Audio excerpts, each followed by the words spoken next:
Hey beautiful people, welcome back to Afro-Korean Stories. And if you're just joining us, you're about to step into a world where love and danger walk hand in hand, where second chances come with impossible prices, and where a Nigerian nurse and a Korean crime boss are fighting for a future that might already be slipping through their fingers. In our last episode, Amara Okonkwo married Kang Jiwon in a desperate bid to protect her daughter and his, but that marriage is now hanging by a thread. Jiwon has 3 days to prove he can solve problems without violence, or Amara will take both girls and disappear. The clock is ticking, and everything they've built is about to be tested. If you haven't watched the first episode, go back and watch it now because this story doesn't slow down for anyone. And if you're ready for what comes next, hit that like button, drop a comment telling me where you're watching from, and let's dive back into the storm. The 72 hours Jiwon had been given felt like trying to hold water in his fists. Every hour that passed, he felt Amara slipping further away, even though she was right there in the penthouse, caring for both girls with the same gentle competence that had first made him realize what his daughter had been missing. But there was a distance now, a careful space she maintained between them, and it was driving him insane. Day 1, hour 6. Jiwon sat across from his attorney Lee Min-jun, one of the most expensive legal minds in Seoul, and laid out everything. Park Sung's attempted assassination, the broader rebellion within his organization, the threats that wouldn't stop just because he decided to pursue legitimacy. "You want legal solutions to illegal problems," Min-jun said, reviewing the files Jiwon had provided. "That's complicated. I have 3 days to make it uncomplicated." "Why 3 days?" "Because that's how long my wife gave me before she takes our daughters and leaves." Jiwon's voice was flat, but Min-jun had known him long enough to hear the desperation underneath. Min-jun leaned back, studying his client with sharp eyes. "You actually love her. This isn't about the asylum marriage being convenient. Does that matter? It changes everything. If you're serious about keeping your family, then we need to approach this differently than we would a typical territorial dispute." Min-jun pulled out a fresh legal pad. "Tell me everything about Park Sung. His operations, his assets, his weaknesses. Everything that doesn't require me to know about bodies or bribes." For the next 4 hours, Jiwon talked.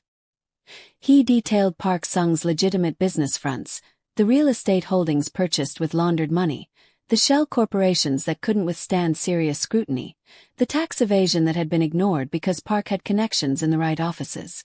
By the time they finished, Min-jun had 3 pages of ammunition. "This is good," the attorney said. "This is very good. Park Sung has been sloppy because he's always had protection. Take away that protection, and his entire empire collapses under its own weight. How do we take away his protection? We give the prosecutors something they want more than they want to ignore him. We give them the Lee family's trafficking network, complete documentation, testimony if necessary. In exchange, they launch a comprehensive investigation into Park Sung's finances and business practices. No violence required, just legal pressure applied at every vulnerable point until he has no choice but to fold." Jiwon felt something that might have been hope. "How long will that take?" "To initiate, I can have preliminary charges filed by tomorrow afternoon. To actually take him down, weeks, maybe months. I don't have months. I have 3 days to show my wife I can do this differently."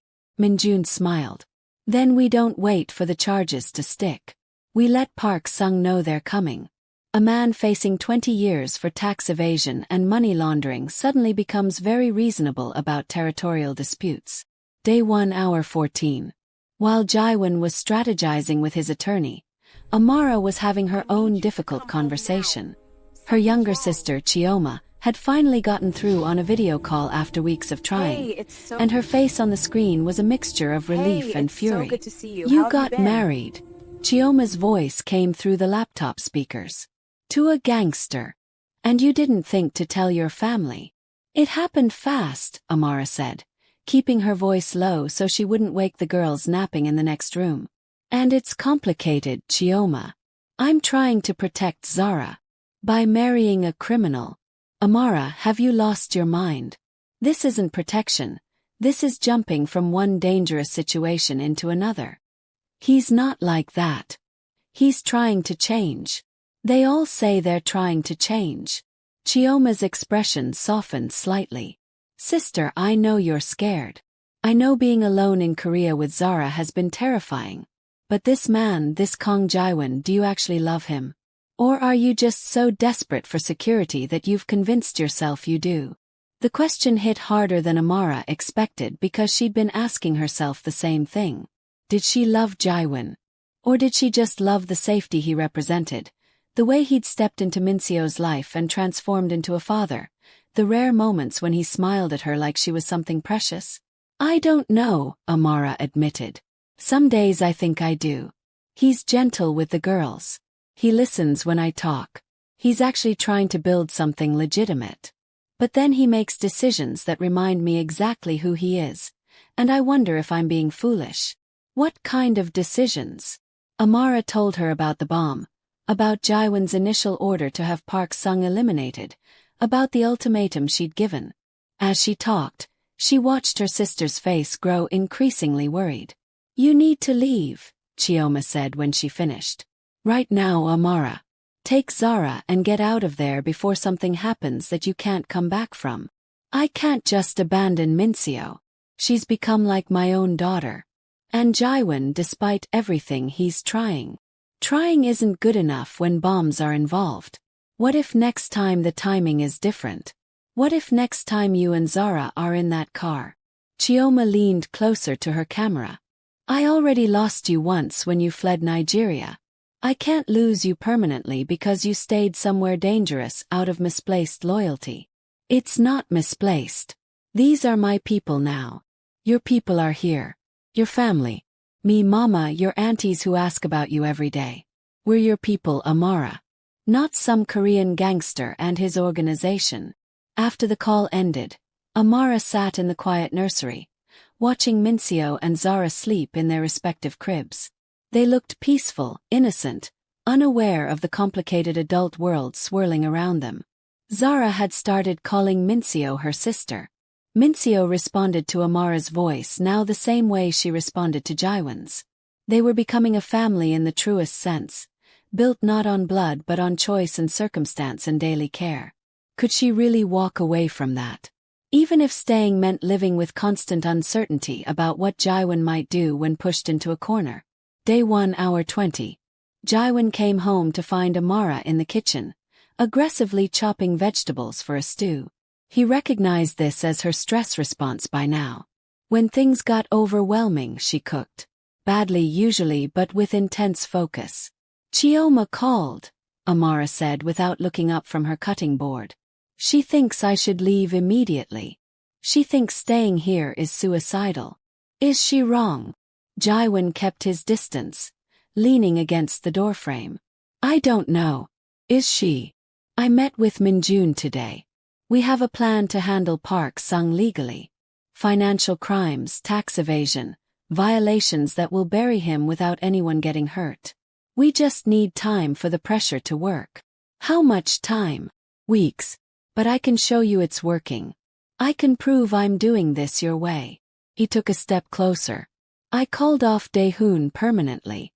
No retaliation, no violence, just legal maneuvering. That's what you wanted, right? Amara finally looked at him, and her eyes were tired. What I want is to not have to worry every time you leave the house that you won't come back. What I want is for our daughters to grow up thinking safety is normal, not a luxury we have to fight for constantly.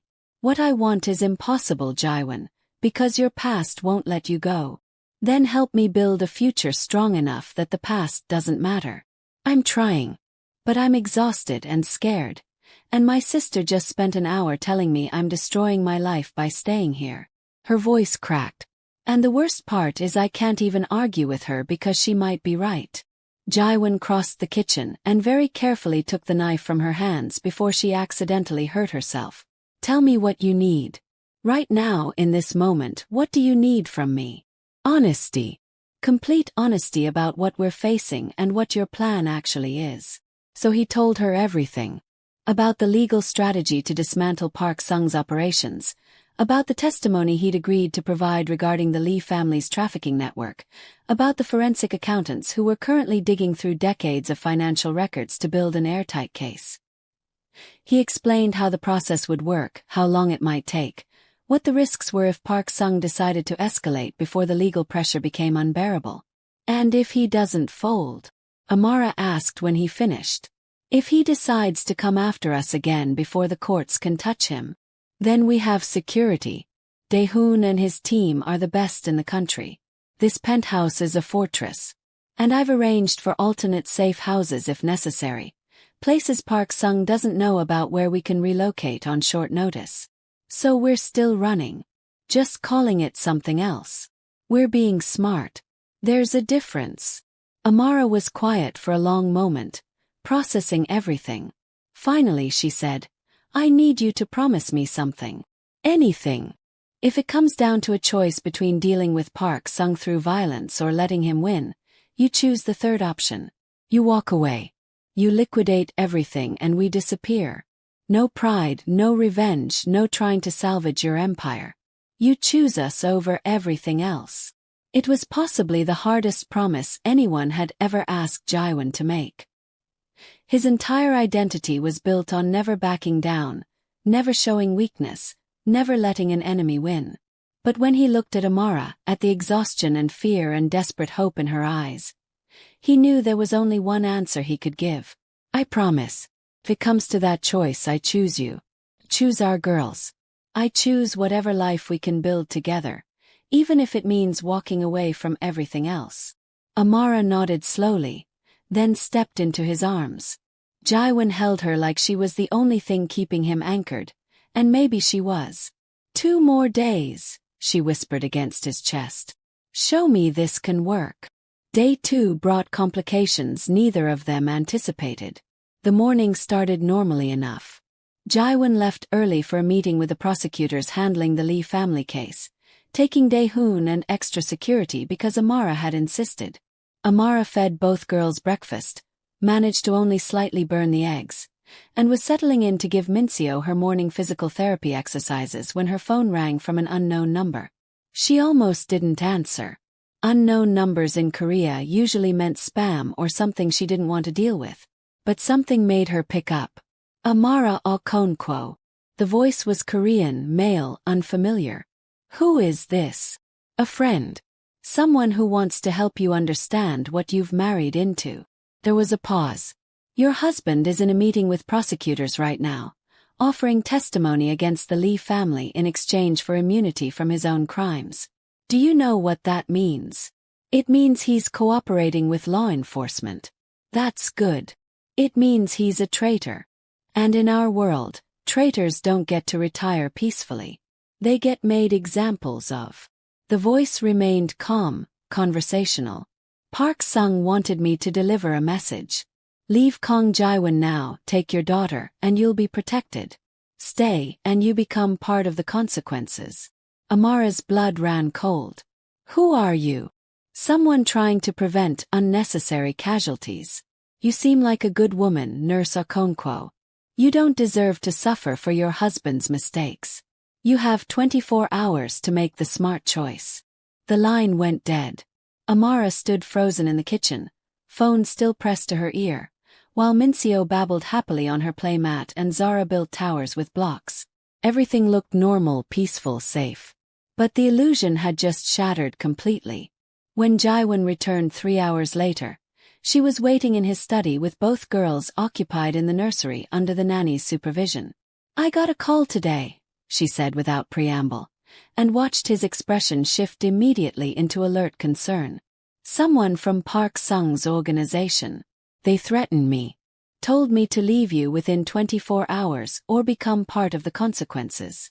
Jiwon's face went dangerously blank. They called your personal phone.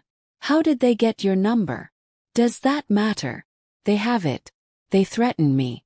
And they knew exactly where you were this morning, which means they're watching us constantly. Did they threaten Zara specifically? Or Minseo? Just me. They said I should take Zara and leave, that I'd be protected if I abandoned you. Amara wrapped her arms around herself. They're trying to isolate you by taking away everyone you care about. It won't work. Jiwon was already pulling out his phone, making calls. Daehoon, I need a full security audit. Every phone, every device, every possible leak. Someone gave Park Sung's people Amara's personal number. And I want to know who. Yes, I know it's extensive. Do it anyway. After he hung up, he turned back to Amara. I'm sorry. This shouldn't have reached you directly. That's a failure on my part. Your apologies don't make me feel safer. Your plan to handle this legally is taking too long.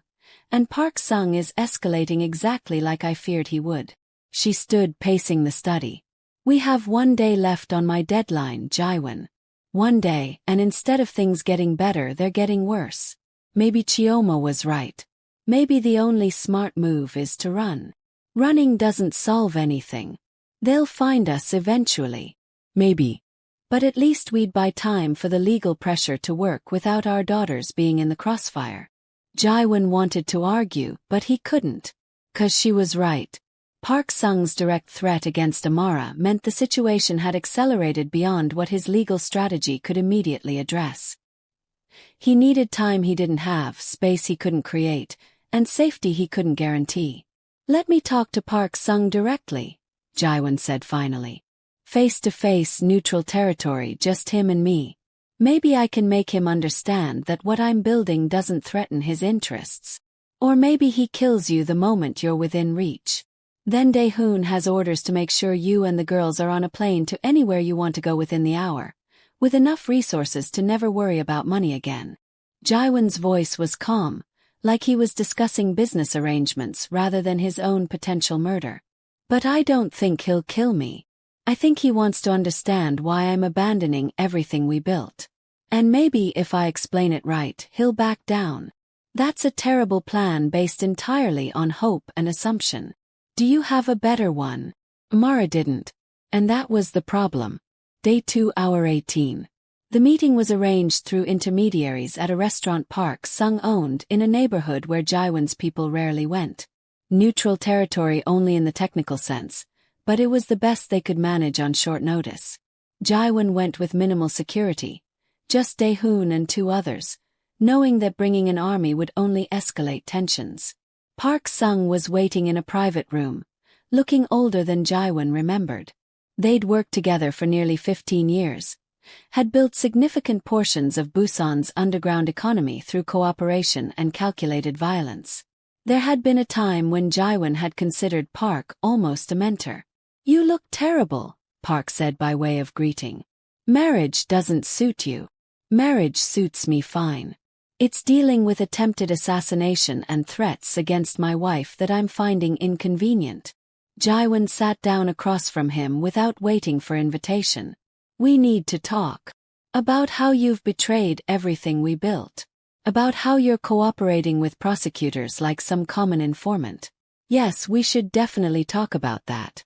I'm transitioning to legitimate business. That's not betrayal, that's evolution. And my cooperation is limited to information about the Lee family's trafficking operation, which you've complained about for years anyway. The Lee family today, us tomorrow. Once you start talking to prosecutors, it doesn't stop. They always want more. Park poured himself tea with steady hands. You've made yourself a liability, Jiwon. And liabilities get eliminated. Is that why you tried to bomb my car? To eliminate a liability. That was a warning. If I'd wanted you dead, you'd be dead. Park's expression was cold. But that Nigerian woman you married, she's changing you. Making you soft. Making you think you can just walk away from this life like it's a job you're quitting. Amara has nothing to do with my business decisions. Doesn't she? You were fine with how things were until she showed up. Until you suddenly decided you wanted to be a different kind of father, a different kind of man. She's the catalyst, which makes her the problem. Jiwon felt rage building but forced it down. Touch her and there won't be anything legal or civilized about my response. Threaten my daughters again and I'll forget every promise I made about doing things differently. This is your one warning, Park. Back off. Or what? You'll call your prosecutors. File charges. Please. Park leaned forward. You want to go legitimate? Fine. Buy yourself out. Pay me and the other underbosses compensation for the territories and operations we'll have to restructure in your absence. 200 billion won. Divided among all of us who built this with you. That's the price of your retirement. 200 billion won. Roughly 160 million US dollars. It was an outrageous number, designed to be impossible. I don't have that kind of liquid capital. Then liquidate. Sell your buildings, your businesses, your precious legitimate operations. Prove you're serious about walking away by actually paying the cost. Park smiled without warmth. Or admit this whole thing is performance for your new wife, and come back to reality. Stop cooperating with prosecutors, stop pretending you're something you're not, and we forget any of this happened. And Amara. And my daughters. They exist in your world safely because you're valuable. Stop being valuable and they're just leverage. Make yourself valuable again, and they're protected. It was extortion dressed as negotiation, and they both knew it. But it was also an opening, a path forward that didn't require violence. I need time to raise that kind of money, Jiwon said carefully. Legitimate asset sales take weeks, sometimes months. You have 2 weeks. After that, the price goes up and my patience runs out. Park stood, signaling the meeting was over. Go home to your wife. Tell her you're working on a solution. And hope I'm feeling generous when your deadline arrives. Jiwon left the restaurant feeling like he'd just been checkmated. 2 weeks to raise an impossible amount of money, with Amara's deadline expiring in hours and his promise to do things legally now complicated by pure financial extortion. When he got home, he found Amara had packed bags for herself and both girls. They were sitting in the living room, ready to leave, and his heart stopped. You're leaving. It wasn't a question. We're ready to leave, Amara corrected. But I'm waiting to hear what happened with Park Sung before I make the final decision. Talk. Tell me there's a path forward that doesn't involve violence or us hiding forever. So Jiwon told her about the buyout price, the 2-week deadline, the impossible math of liquidating enough assets to satisfy Park Sung's demands while maintaining enough stability to support their family afterward. 200 billion won, Amara repeated slowly. That's more than I can raise legally in 2 weeks without destroying everything. I'd have to sell properties at a loss, liquidate investments prematurely, basically dismantle the entire legitimate business structure I've been building. He sat down heavily. But it's doable. Barely but doable. And it's better than the alternative. Which is defaulting on the payment and going to war with Park Sung and everyone else who feels entitled to compensation for my retirement. Amara processed this in silence. Then she asked the question Jiwon had been dreading. What happens to us while you're raising this money? Where do we live? How do we stay safe? Here with increased security.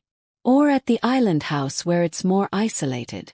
Or you take the girls somewhere I can send money but Park Sung can't easily reach while I handle this. He met her eyes. Your choice. But I need to know you're not leaving permanently. That you'll wait for me to fix this. Why should I? Because despite everything, despite all the chaos and danger and impossible situations, I love you. I love the family we're building. And I know you feel something for me too, even if you're afraid to name it. Jiwon's voice was raw. I'm not asking you to stay out of obligation or fear or even for the girls.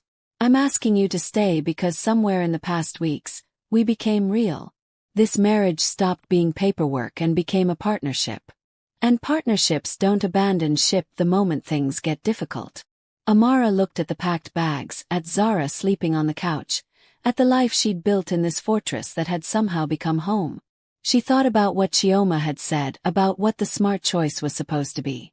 But she also thought about Jiwon holding Mincio at 3 in the morning while Amara taught him how to soothe her reflux. About the way he'd started learning basic Igbo phrases so he could understand when she sang to the girls. About how he'd transformed from a man who inspired fear into someone who inspired trust, at least in his daughters. 1 week, she said finally. I'll give you 1 more week. But we're leaving Seoul. We go to your island house with Dae-hoon and a small security team. You stay here and work on raising the money. And if at the end of that week things aren't progressing toward actual safety, I take the girls somewhere you'll never find us. Not because I don't care, but because I care enough to make the hard choice if necessary. It wasn't what Jiwon wanted, but it was more than he'd expected given the circumstances. Deal. I'll have you moved to the island house tomorrow. It's secure, private, and far enough from Busan that Park Sung would have serious difficulty reaching you there. And you'll call every day. Video calls so I can see you're actually alive and working on this. Every day, Jiwon promised. Twice a day if you want. I want. Amara stood, starting to unpack the bags since they apparently weren't leaving permanently just yet. And Jiwon, don't make me regret this. Don't make me regret believing you can actually pull this off. I won't. I can't afford to. That night, they slept in the same bed for the first time since the fight, and Jiwon held Amara like she might evaporate. She didn't pull away, but she didn't relax completely either, and that hurt worse than if she'd pushed him away entirely. The next morning, Amara and the girls were loaded into an armored vehicle for the drive to the coast where a helicopter would take them to the island. Jiwon watched them leave from the penthouse, and the moment the vehicle disappeared from sight, he got to work. The next 7 days were a masterclass in desperate liquidation. Jiwon sold buildings at 70% of their value, cashed out investments that would have made him wealthy in 5 years for whatever they'd fetch immediately, called in favors from every person who owed him anything. He worked 18-hour days, survived on coffee and whatever food Dae-hoon forced him to eat, and barely slept. True to his promise, he called Amara twice daily. Morning calls were practical. Updates on his progress, security briefings, logistics. Evening calls were personal. How were the girls? Was Minseo's reflux improving? Did Zara like the island house? Did Amara hate him yet? I don't hate you, she said on day 4, her face tired on the video screen. But I miss you. Which is inconvenient since I'm supposed to be keeping emotional distance in case this all falls apart. Missing me means you care. I'll take that as progress. Caring about you is dangerous. Most worthwhile things are. By day 6, Jiwon had raised 140 billion won through legitimate sales and leveraging every asset he possessed. It still wasn't enough, and time was running out. He sat in his study at 2 in the morning, staring at spreadsheets that didn't add up no matter how he manipulated them, and seriously considered doing something he'd sworn he'd never do. Asking his father for help.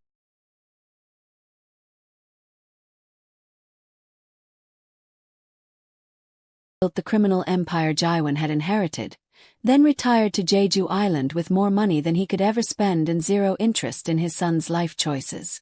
They hadn't spoken in 3 years, not since Jiwon had refused to arrange a marriage that would have merged their organization with another powerful family. The irony that Jiwon had eventually married for strategic reasons anyway wasn't lost on him. But his father had resources, connections, money that existed outside the legal frameworks that were currently constraining Jiwon's options. And despite their complicated relationship, Il-sung had always valued family. Calling your father is a terrible idea, Dae-hoon said when Jiwon mentioned it. He'll want something in return, and whatever it is will be worse than owing Park Sung money. Do I have another choice? You could tell Park Sung you need more time, and show weakness that he'll exploit. Well, if I'm doing this, I'm doing it right. I'll deal with whatever my father wants later. The call to Jeju Island lasted 15 minutes. Jiwon explained the situation with clinical precision, left out the emotional complications, and stated exactly what he needed. His father listened without interrupting, then was silent for so long Jiwon thought he'd hung up. This Nigerian woman you married, Il-sung finally said. She's worth dismantling everything for? Yes. Your daughters. Both of them. Minseo and Zara. Another long silence. Then, I'll transfer 60 billion won to your account by tomorrow morning. Not as a gift, as a loan. You'll pay me back with interest once your legitimate operations stabilize. And in exchange, I want to meet this family that's made you desperate enough to call your father. Done. One more condition. You bring them to Jeju. I want to see with my own eyes what kind of woman makes my son beg. I didn't beg. You called me after 3 years of silence asking for money. That's close enough. His father's voice held a trace of amusement. Agree or raise the money yourself. Fine. After this is settled with Park Sung, we'll come to Jeju. I'll hold you to that. The money appeared in Jiwon's account the next morning, and by afternoon he had the full 200 billion won ready to transfer. He called Park Sung, arranged a final meeting, and 48 hours before his deadline with Amara would have expired, he walked into another private room and slid a bank authorization across the table. 200 billion won, Jiwon said flatly. Divided according to your specifications among everyone who feels entitled to compensation for my retirement. We're done. Park Sung reviewed the authorization with careful eyes, looking for any trick or deception. Finding none, he nodded slowly. You actually did it. I didn't think you could raise this much this fast. Never underestimate what I'll do for my family. Your Nigerian family, Park corrected. This is all for her, isn't it? The nurse who wandered into your life and made you think you could be something different. It's for all of them. My daughter, my wife, my stepdaughter. They deserve better than what I was offering before. Then I hope it's worth the price. Park Sung signed the authorization, making the transfer official. You're out. Completely. No more organization, no more territory, no more protection. Whatever you build from here, you build alone. That's all I wanted. We'll see if you still feel that way in 6 months when you realize how lonely legitimate business is. How boring. How much you miss the thrill of what we built. Park stood, extended his hand. But you paid your debt. We're clear. Go be boring with your family. Jiwon shook his hand, felt the weight of 15 years slide off his shoulders, and walked out into a future that was terrifying and uncertain and completely his own. He called Amara from the car. It's done. Paid the buyout. We're clear. Her face on the screen showed shock, relief, and something that might have been pride. You actually did it. You raised all that money legally. Mostly legally. I had to borrow from my father for the final piece. Your father who you haven't spoken to in 3 years. That one. And in exchange, we have to visit him in Jeju once things settle. He wants to meet you and the girls. Oh God, more complicated family dynamics. Because we needed those. But Amara was smiling. When are you coming to get us? Tonight. I'm leaving now. And when I get there, I'm going to hold you and not let go for approximately 72 hours. Bold assumption that I want to be held after you've been making business calls for a week and probably haven't showered properly. I showered yesterday. That's disgusting. I was busy saving our family. You're still disgusting. But her voice was warm. Drive safely. We'll be waiting. Jiwon made the 3-hour drive to the coast, took the helicopter to the island, and by sunset he was walking up the beach to the house where his family was waiting. Zara saw him first and came running with a scream of "less scary a Jussie" that made him laugh. He scooped her up, kept walking, and found Amara on the deck holding Mincio. You look terrible, she said by way of greeting. You look beautiful. You need a shower. I need you. She handed Mincio to the nanny hovering nearby, then stepped into his arms with Zara sandwiched between them. You did it. You actually changed everything to keep us. I told you I would. Men say a lot of things. I'm not other men. Amara pulled back to look at him, really look at him, and saw the exhaustion and determination and absolute certainty in his eyes. No, you're definitely not. That night, after the girls were asleep and they were finally alone, Jiwon and Amara sat on the deck watching the ocean and trying to process everything that had happened in 9 days. What do we do now? Amara asked. You've spent 200 billion won buying your freedom. We're essentially starting over. We build something new. legitimate businesses, legal income, a normal life. You're a crime boss. You don't know how to live a normal life. Then you'll teach me. Like you taught me how to be a father. I'm a refugee with an expired work visa and a 4-year-old. I don't know how to teach anyone anything. You know how to be good. How to be brave. How to choose the right thing even when it's harder. Jiwon pulled her closer. That's everything I need to learn. They sat in silence for a while, listening to the waves, and Amara let herself believe that maybe, just maybe, they'd actually found a way through the impossible. I love you, she said quietly. I don't know when it happened. Maybe when you learned that Igbo song phonetically so you could sing to Zara. Maybe when I saw you with Mincio at 4 in the morning. So gentle with her even though you were exhausted. Maybe when you walked away from everything you'd built because I asked you to. But I love you. Jiwon turned her face toward his. Say it again. I love you, Kang Jiwon. Against my better judgment, against all logic, against everything my sister would advise. I love you. He kissed her then, deep and slow and full of promise. I'll spend every day of the rest of our lives making sure you never regret that. Bold claim. I'm a bold man. You're an unemployed former crime boss with a complicated family and a frightening amount of debt to his father. Details. Amara laughed, the sound carrying across the water. We're insane. Completely. Jiwon stood, pulling her up with him. But we're insane together. And somehow that makes it work. They went inside, checked on both girls one last time, then fell into bed and let the exhaustion of the past weeks finally catch up with them. Tomorrow they'd start figuring out what their new life looked like.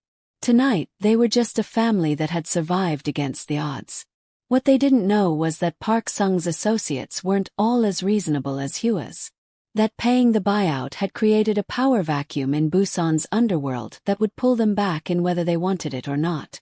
And that Jiwon's father had his own plans for this family that had made his son desperate enough to ask for help. But tonight none of that mattered. Tonight, they had each other and 2 sleeping girls and the sound of waves against the shore. It would have to be enough. 3 weeks later, Amara stood in the kitchen of their new home in Seoul, a penthouse in a different building, far from the fortress where everything had started. This one was brighter, more open, chosen for the girls rather than for security. There were still guards, still precautions, but it felt different. Felt like a home instead of a bunker. She was attempting japchae for dinner, following a recipe on her tablet while Zara and Mincio played in the living room. The noodles were probably overcooked and she'd definitely added too much sesame oil, but she was trying. Jiwon appreciated effort, even when the results were questionable. Mama, something smells burning, Zara called from the other room. Nothing's burning, baby. Are you sure? Amara checked the pan. Something was definitely burning. She grabbed it off the heat just as the smoke alarm started blaring, and suddenly Jiwon was there, appearing from his home office with concern written across his face. Everyone okay? His first instinct was still to check for threats, even 3 weeks into their new peaceful life. Everything's fine except my cooking, Amara said over the alarm. Can you turn that off?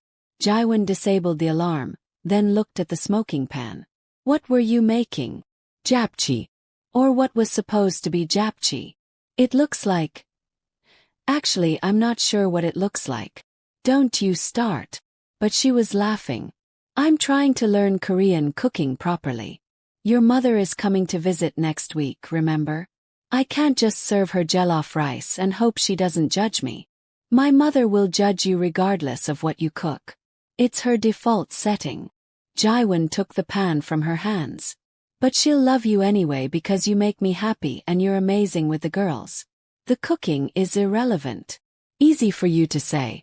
You're not the foreign wife who can't even make basic Korean food. You're not just the foreign wife. You're my wife. There's a difference.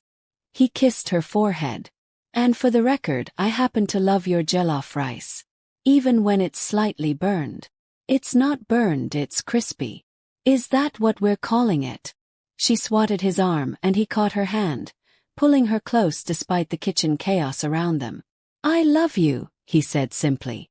Terrible cooking and all. I love you too. Excessive smoke alarms and judgmental mothers notwithstanding. From the living room they heard Zara shout, Mincio's trying to eat my toy. And there goes the moment, Amara sighed, pulling away to referee toddler disputes. Jiwon watched her go, marveling again at how his life had transformed. 6 months ago, he'd been a crime boss who barely knew how to hold his daughter. Now he was a husband, a father to 2 girls, and running 3 legitimate businesses that were actually showing profit. It was terrifying and exhausting and nothing like the power he'd wielded before. It was also the happiest he'd ever been. His phone buzzed with a text from Daehoon. Problem. Need you to call immediately. Jiwon felt his stomach tighten. They'd had 3 peaceful weeks. Apparently, that was all the universe was willing to give them. He stepped into his office and dialed. What's wrong? Remember Kim Juno, one of Park Sung's lieutenants who voted against accepting your buyout? Yes. He's dead. Found in his apartment this morning with evidence suggesting he was about to make a deal with prosecutors. And according to my sources, people are saying you ordered the hit. That's impossible. I've been here with my family. I haven't ordered anything. I know that. You know that. But someone is spreading the rumor that you're eliminating loose ends before your immunity deal goes through. Park Sung called me directly. He's furious. Says you violated the terms of your retirement by taking out one of his people. Jiwon's mind raced. This is a setup. Someone's trying to drag me back in or ruin the immunity deal or both. Obviously. The question is who and why. And how do we prove I had nothing to do with it before Park Sung decides the buyout is void and comes after us again? That's the other problem. Park Sung gave you 48 hours to prove your innocence before he considers the agreement broken. After that, all bets are off. Jiwon closed his eyes, feeling the walls of his new peaceful life already cracking. I'll figure something out. Boss, maybe it's time to seriously consider relocating. Taking the family somewhere Park Sung can't reach. Starting completely fresh. Running isn't proving my innocence. It's confirming guilt. Sometimes survival is more important than reputation. Not when my family's safety depends on that reputation holding. If Park Sung thinks I betrayed our agreement, he won't just come after me. He'll come after everyone I care about to make a point. Jiwon's voice was hard. I need to find out who actually killed Kim Juno and why they want me blamed for it. In 48 hours. I've done harder things in less time. After he hung up, Jiwon sat in his office trying to think through the angles. Who benefited from framing him for murder? Who wanted him pulled back into the criminal world badly enough to manufacture evidence? Who had the resources and motive to orchestrate something this elaborate? The answer came to him with sickening clarity. His father. Il-sung had loaned him 60 billion won with the understanding that Jiwon would pay it back through legitimate business profits. But legitimate businesses took time to generate that kind of return. Years probably. Unless Jiwon was pulled back into the criminal world where money flowed faster and loyalty was enforced through fear rather than contracts. His father wanted him back in. And this was how he planned to make it happen. Jiwon pulled out his phone, hesitated for only a moment, then dialed Jeju Island. His father answered on the second ring. I was wondering when you'd call, Il-sung said by way of greeting. Kim Juno. Did you order it? Such accusatory tones for someone calling their father. Did you have him killed and frame me for it? I had him killed because he was preparing to testify against several of my business interests. Framing you was simply an efficient way to solve multiple problems simultaneously. The casual admission made Jiwon's blood run cold. What problems? Your retirement is making you soft, making you vulnerable.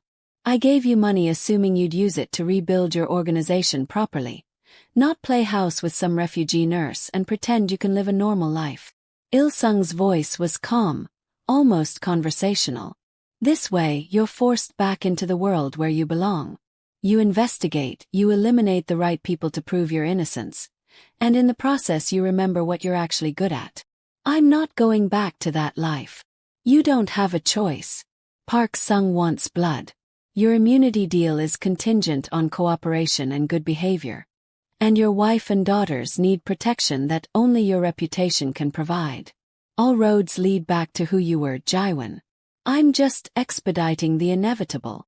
I'll prove I didn't order the hit without becoming what you want me to be. How? By asking nicely. By filing legal motions. You have 48 hours before Park Sung declares war on your family. Do you really think corporate lawyers can protect them from what's coming? Jiwon wanted to argue, but the truth was his father had him cornered. Every solution he could think of involved violence or intimidation or the kind of calculated cruelty he'd sworn off. The legitimate path was too slow, too uncertain. I'll handle this my way, he said finally. Your way is my way. You just haven't accepted it yet. Il-sung paused. Call me when you're ready to stop pretending. And bring my daughter-in-law to Jeju. I'm curious to meet the woman who made you think you could change. The line went dead. Jiwon sat in his office, staring at his phone, and felt the familiar weight of his old life settling back onto his shoulders. He'd paid 200 billion won to escape this world. He'd dismantled an empire to build something clean. And now his own father was dragging him back in with surgical precision. Jiwon. Amara's voice came from the doorway. Dinner's ready. Well, dinner's edible. That's the best I can promise. He looked up at her, this woman who'd transformed his life, who believed he could be better, who was raising their daughters to expect safety and peace as their normal. How was he supposed to tell her that safety and peace had just become impossible again? I need to tell you something, he said quietly. And you're not going to like it. Amara's expression shifted immediately from playful to concerned. She stepped into the office, closing the door behind her. What happened? So he told her everything. Kim Juno's murder, the frame job, Park Sung's ultimatum, his father's admission and manipulation. He watched her face cycle through shock, anger, fear, and finally resignation. So we're back to this, she said when he finished. Back to violence and threats and impossible choices. I'm going to fix it without going back to who I was. How? I don't know yet. But I'll find a way. In 48 hours. Yes. Amara was quiet for a long moment. Then she asked, what happens if you can't? If the only way to protect us is to become what your father wants you to be. I'll find another way. But if you can't, she pressed. If it comes down to your principles or our lives, what do you choose?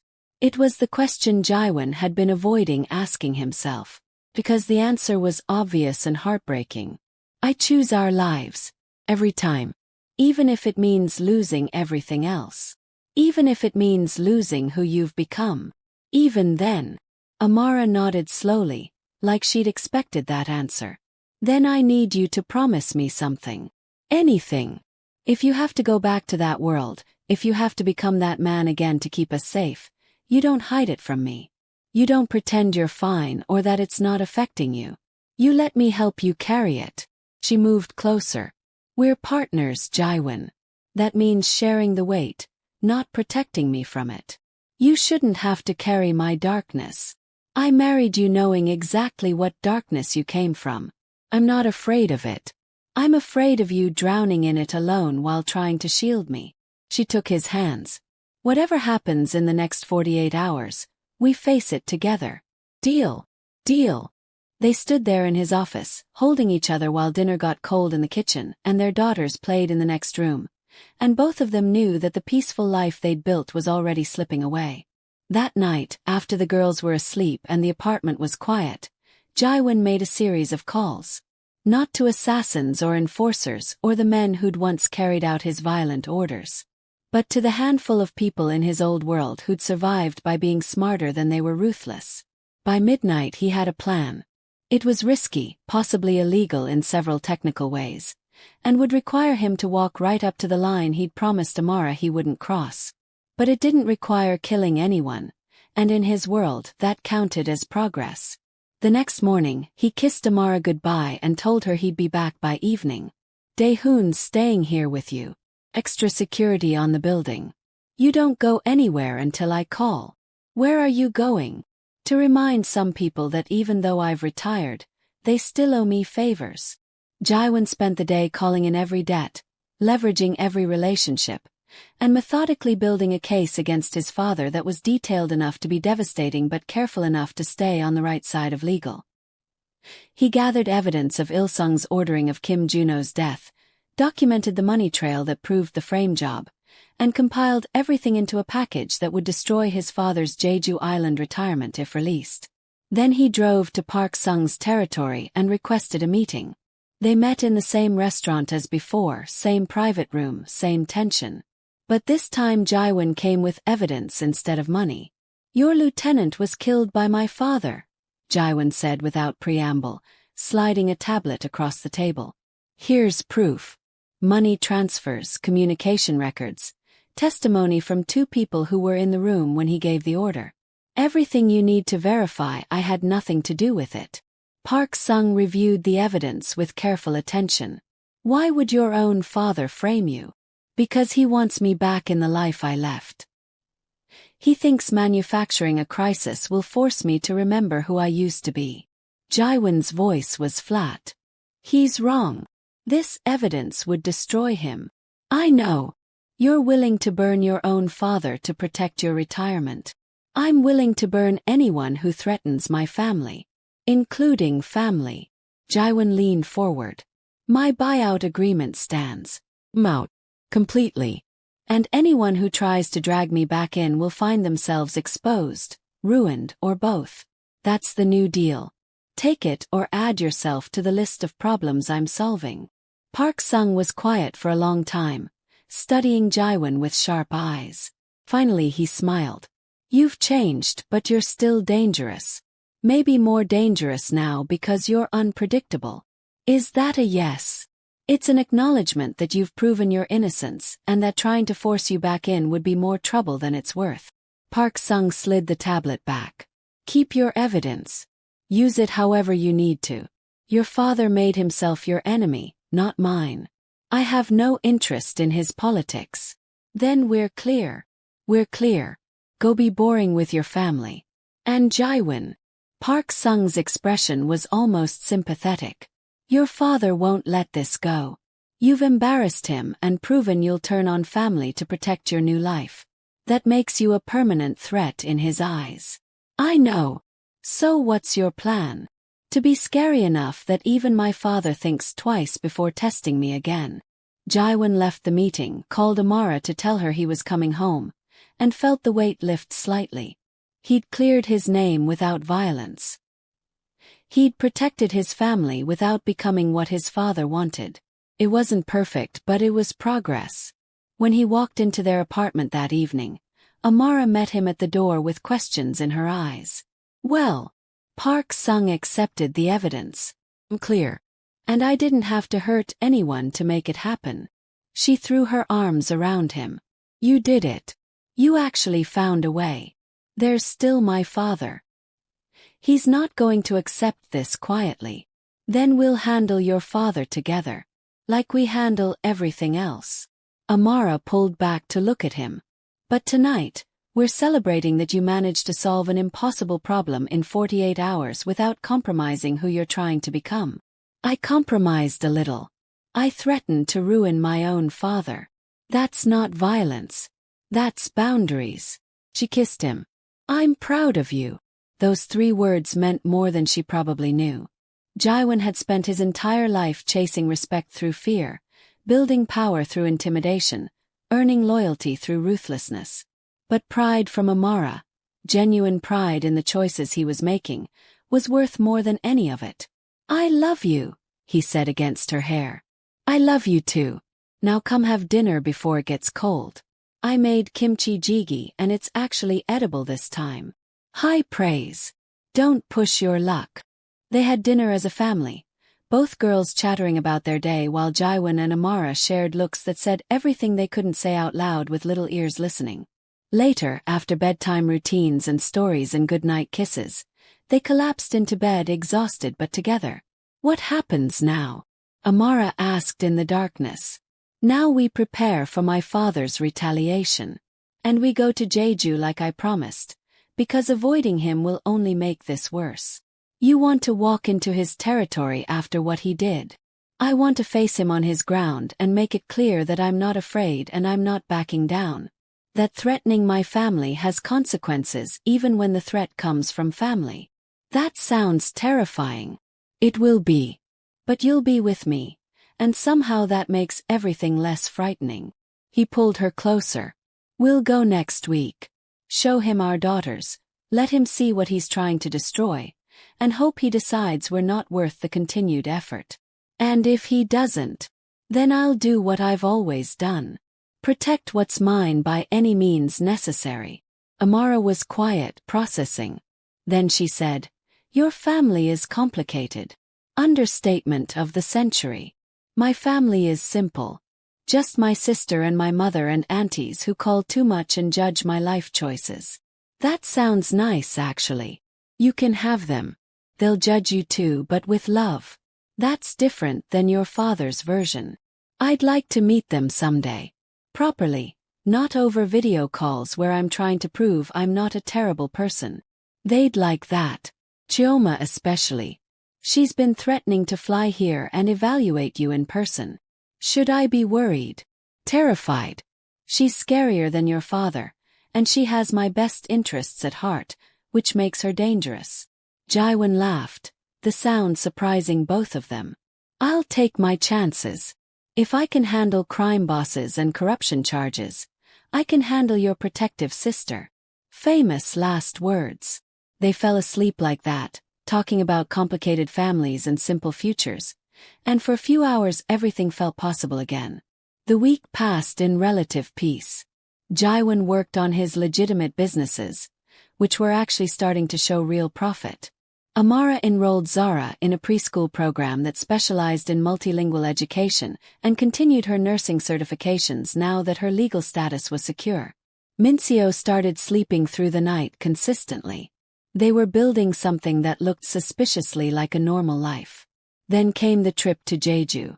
They flew down on a Saturday morning, all four of them plus Daehoon and two additional security personnel that Jiwon insisted on despite Amara's protests that they were just visiting family. The flight was short, barely an hour, but it felt like crossing into enemy territory. Il-sung's estate was on the southern coast, sprawling and private and designed to be defensible. Very different from Jiwon's new choice of an open penthouse in Seoul. The message in that difference was clear. I don't like this, Amara said as their car pulled through the gates. Neither do I. But we're here now. Jiwon squeezed her hand. Remember, he wants something from us. That gives us leverage even if it doesn't feel like it. What does he want? To see his granddaughter. To understand why I'm willing to risk everything for you. Maybe to find a weakness he can exploit later. Jiwon's voice was grim. We show him strength. We show him family. And we don't give him anything he can use against us. They were greeted at the door by staff who looked more like security than servants. Il-sung himself waited in a sitting room that overlooked the ocean, and when Jiwon entered with his family, the old man's expression was unreadable.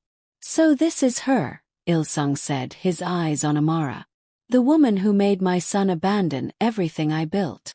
This is my wife Amara, Jiwon corrected, his voice carrying a warning. And my daughters Zara and Mincio. The family I'm building something better for. Il-sung's gaze shifted to the girls, and something softened in his face. Mincio looks like you did at that age. Same eyes. She has better people raising her than I did. The barb landed, and Il-sung's expression hardened again. You're angry about Kim Juno. I expected that. I'm angry that you tried to manipulate me back into a life I'm done with. I'm angry that you'd risk my family's safety to prove some point about strength and legacy. Jiwon stepped forward, putting himself between his father and Amara instinctively. I came here to tell you face to face, I'm out. Permanently. You can accept that and be part of our lives, or you can keep pushing and lose access completely. Your choice. You think you can cut me off from my granddaughter? I think I'll do whatever necessary to protect my family, including from you. Beautiful people, this is where things get real. This confrontation has been building since Jiwon made that desperate call asking for money. And now it's all coming to a head. If you're on the edge of your seat right now, hit that like button. Drop a comment telling me if you think Il-sung will back down or escalate. And subscribe to Afro Korean Stories because trust me, you don't want to miss what happens next between this family that's fighting to stay whole. The tension in the room was suffocating. Even Zara, usually chatty and fearless, had gone quiet in Amara's arms. Mincio whimpered, sensing the adult emotions swirling around her. Finally Il-sung spoke. Sit, all of you. If we're going to have this conversation, we'll have it properly. They sat, though Amara kept both girls close. Jiwon remained on alert, ready to move if his father made any threatening gesture. I built an empire, Il-sung began, his voice calm but intense. 30 years of blood and strategy and calculated risk. I survived wars that killed better men. I created wealth and power that should have lasted generations. And then I gave it all to you, expecting you to maintain what I built. I did maintain it. For 15 years. And then you abandoned it for a woman you barely knew and a life you're not suited for. Il-sung's eyes were hard. You're a killer, Jiwon. A strategist. A man who understands power and how to wield it. Playing businessman doesn't change your nature. Maybe not. But it changes my choices. Jiwon's voice was steady. I have daughters now. I have a wife who sees the world differently than we do. And I'd rather build something they can be proud of than maintain an empire they'd be ashamed to inherit. Noble words. Let's see if you still believe them when the money runs out and the legitimate world shows you how powerless you really are.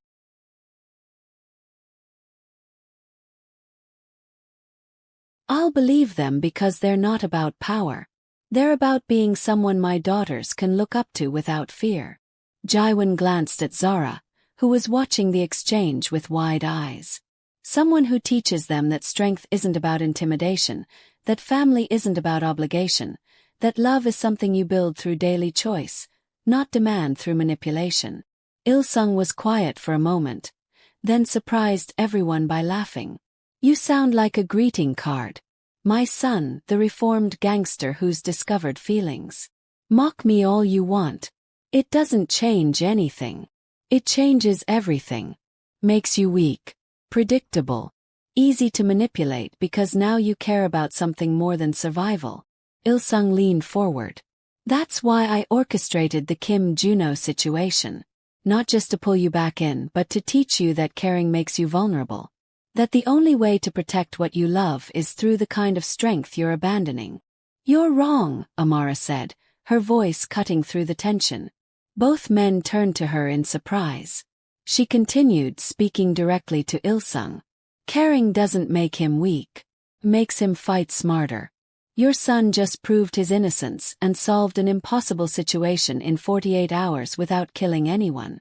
He did that because he cares enough to find better solutions than violence. That's not weakness. That's evolution. Il-sung studied her with new interest. You're bolder than I expected. I'm a refugee who survived things that would break most people. I'm not intimidated by powerful men. I'm tired of them.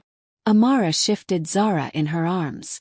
You want to know why your son chose me? Because I don't enable his worst impulses. I challenge him to be better. And yes, that means he's changed. But he's changed into someone who can actually build a legacy worth inheriting instead of an empire that has to be maintained through fear. Spoken like someone who's never had to hold power and understand its weight. Spoken like someone who's had to survive without power and learned there are different kinds of strength. Amara met his gaze steadily. You're testing us. Trying to find weaknesses. But we're not your enemy, Mr. Kang. We're your family if you'll let us be. Or we're strangers you'll never see again if you keep trying to force your son back into a life that was destroying him. Your choice. The silence stretched out. Jiwon looked at his wife with something close to awe. She just stood up to one of the most dangerous men in Korea without flinching. had articulated everything he'd been trying to say better than he ever could, and had somehow shifted the entire dynamic of the conversation. "I see why he married you," Il-sung finally said. "You have spine. I have standards. There's a difference." Another long silence. Then Il-sung stood, walked to the window overlooking the ocean. When he spoke again, his voice was quieter. "I lost my wife when Jiwon was 8. Cancer. Fast and brutal. After that, I raised him alone in a world that doesn't forgive weakness. I taught him to be hard because hard was how you survived. But he's not surviving anymore, Mr. Kang. He's living. There's a difference there too." Il-sung turned back to them. "If I accept this retirement of his, if I stop pushing him to maintain what I built, what guarantee do I have that he won't regret it? That in 10 years he won't look at his diminished resources and ordinary life and resent the choices he made?" "You don't," Jiwon answered. "But I can tell you that I'd rather have 10 years of this life with my family than 30 more years of power without them. That's not a calculation I expect you to understand. It's a truth I need you to accept." Il-sung looked at his granddaughter, then at Zara, then at Amara, holding them both with fierce protection in her eyes. "You'll bring them to visit regularly. I want to know my granddaughter, both of them, if Zara accepts me." "Done," Jiwon said immediately. "And if you need help, legitimate business advice, connections in the corporate world, you ask instead of struggling in pride. I can do that. And you," Il-sung looked at Amara, "you keep challenging him. Keep making him choose better. Because left to his own devices, my son will always default to the familiar. And the familiar is dark." "I think I can manage that," Amara said with a slight smile. "Then we have an understanding. I won't interfere with your retirement. I won't create situations to test you. And in exchange, I get to be part of this family you're building." Il-sung moved closer. "But Jiwon, understand this. The world you left doesn't forget. There will be others who test you, who see your change as weakness, who try to exploit the vulnerability that caring creates. When that happens, and it will, you handle it however you need to. Just know that if you need the kind of help that exists outside legal channels, I'm still here." It wasn't perfect. It wasn't the complete acceptance Jiwon might have hoped for. But it was enough. It was his father acknowledging his choice and offering support instead of sabotage. "Thank you," Jiwon said simply. "I'll believe them because they're not about power. They're about being someone my daughters can look up to without fear." Jiwon glanced at Zara, who was watching the exchange with wide eyes. Someone who teaches them that strength isn't about intimidation, that family isn't about obligation, that love is something you build through daily choice, not demand through manipulation. Il-sung was quiet for a moment, then surprised everyone by laughing. "You sound like a greeting card. My son, the reformed gangster who's discovered feelings. Mock me all you want. It doesn't change anything. It changes everything. Makes you weak, predictable, easy to manipulate because now you care about something more than survival." Il-sung leaned forward. "That's why I orchestrated the Kim Juno situation. Not just to pull you back in, but to teach you that caring makes you vulnerable. That the only way to protect what you love is through the kind of strength you're abandoning." "You're wrong," Amara said, her voice cutting through the tension. Both men turned to her in surprise. She continued, speaking directly to Il-sung. "Caring doesn't make him weak. Makes him fight smarter. Your son just proved his innocence and solved an impossible situation in 48 hours without killing anyone. He did that because he cares enough to find better solutions than violence. That's not weakness. That's evolution." Il-sung studied her with new interest. "You're bolder than I expected. I'm a refugee who survived things that would break most people. I'm not intimidated by powerful men. I'm tired of them." Amara shifted Zara in her arms. "You want to know why your son chose me? Because I don't enable his worst impulses. I challenge him to be better. And yes, that means he's changed. But he's changed into someone who can actually build a legacy worth inheriting instead of an empire that has to be maintained through fear." Spoken like someone who's never had to hold power and understand its weight. Spoken like someone who's had to survive without power and learned there are different kinds of strength. Amara met his gaze steadily. You're testing us. Trying to find weaknesses. But we're not your enemy, Mr. Kang. We're your family if you'll let us be. Or we're strangers you'll never see again if you keep trying to force your son back into a life that was destroying him. Your choice. The silence stretched out. Jiwon looked at his wife with something close to awe. She just stood up to one of the most dangerous men in Korea without flinching. Had articulated everything he'd been trying to say better than he ever could, and had somehow shifted the entire dynamic of the conversation. I see why he married you, Il-sung finally said. You have spine. I have standards. There's a difference. Another long silence. Then Il-sung stood, walked to the window overlooking the ocean. When he spoke again, his voice was quieter. I lost my wife when Jiwon was 8. Cancer. Fast and brutal. After that, I raised him alone in a world that doesn't forgive weakness. I taught him to be hard because hard was how you survived. But he's not surviving anymore, Mr. Kang. He's living.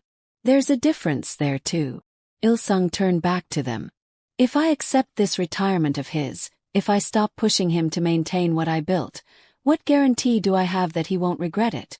That in 10 years he won't look at his diminished resources and ordinary life and resent the choices he made? You don't, Jiwon answered. But I can tell you that I'd rather have 10 years of this life with my family than 30 more years of power without them.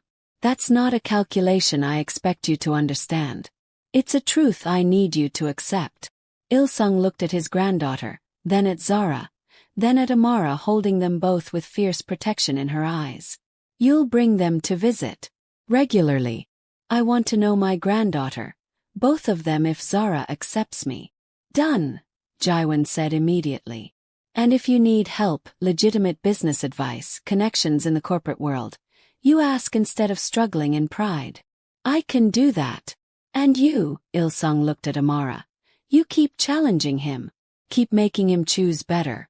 Because left to his own devices, my son will always default to the familiar. And the familiar is dark. I think I can manage that, Amara said with a slight smile. Then we have an understanding. I won't interfere with your retirement. I won't create situations to test you. And in exchange, I get to be part of this family you're building. Il-sung moved closer. But Jiwon, understand this. The world you left doesn't forget. There will be others who test you, who see your change as weakness, who try to exploit the vulnerability that caring creates. When that happens, and it will, you handle it however you need to. Just know that if you need the kind of help that exists outside legal channels, I'm still here. It wasn't perfect. It wasn't the complete acceptance Jiwon might have hoped for. But it was enough. It was his father acknowledging his choice and offering support instead of sabotage. Thank you, Jiwon said simply.